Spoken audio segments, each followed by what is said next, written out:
Бұл бізде барлығымызға белгілі, бұл Доминикан Республикасының азаматы, чемпионы Хулио де Хесус.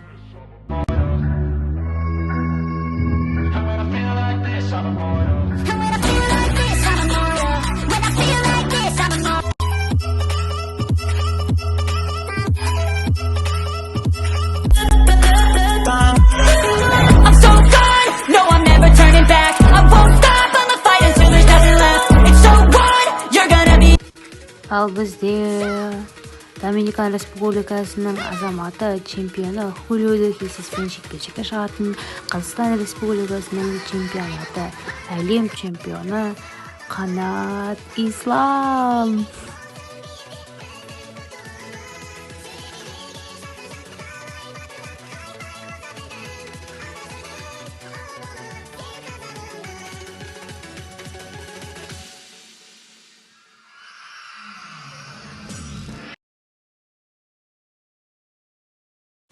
Қазір біздің көз алдымызда болатын жекпе-жектің бапкері Юрий Ковцев.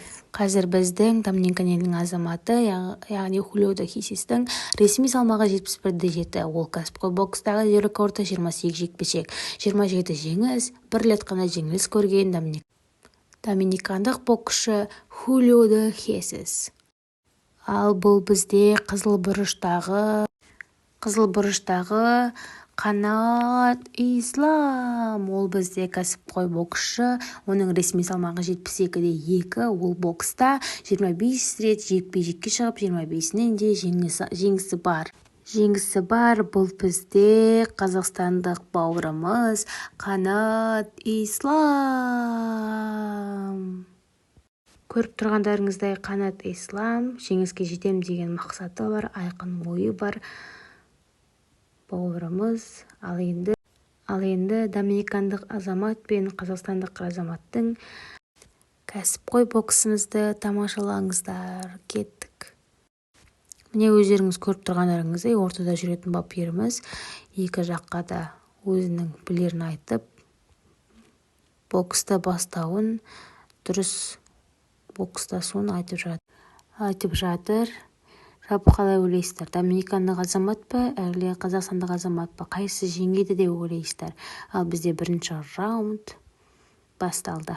Опа, біздің қазақстандық азамат өзінің бар күш-жігерімен доминикандық азаматты бірінші раундтан бастап 14 секундта құлатты. Бұл біздің елімізде болмаған рекорд.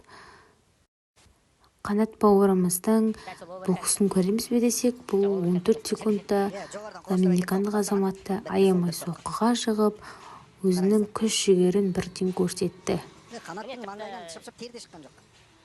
Мінекей бізде Қанат бауырымызды құттықтау сөзі келіп қалған екен. 14 секундта бірінші раундтан бастап құлату деген өте мықты кәсіпқой боксшы деп айтсақ та болады. Енді өздеріңіз көргендей 14 секундта деген масқара. Осы тұрғыда Қанат бауырымызға Қазақ Промоушнстың белбеуі сыйға берілетін болды. Осы тұрғыда енді Қанат бауырымыздан сұхбат алсақ, жалпы 14 секундта сол секундтар арасында өзіңізді бірінші раундтан бастап жеңіске жетем деп ойладыңыз ба, соны айтсаңыз. Ең бірінші бақытым халқым менің. Соған берем ойымның алтын кенін. Ол бар болса мен бармын, қор болмаймын. Қымбаттырақ алтыннан нарқым мен. Бұл жеңісімді менің қаруырмандай халқым өздерің арнаймын. Сендер барда біз бармыз. Тәуелсіздік бар.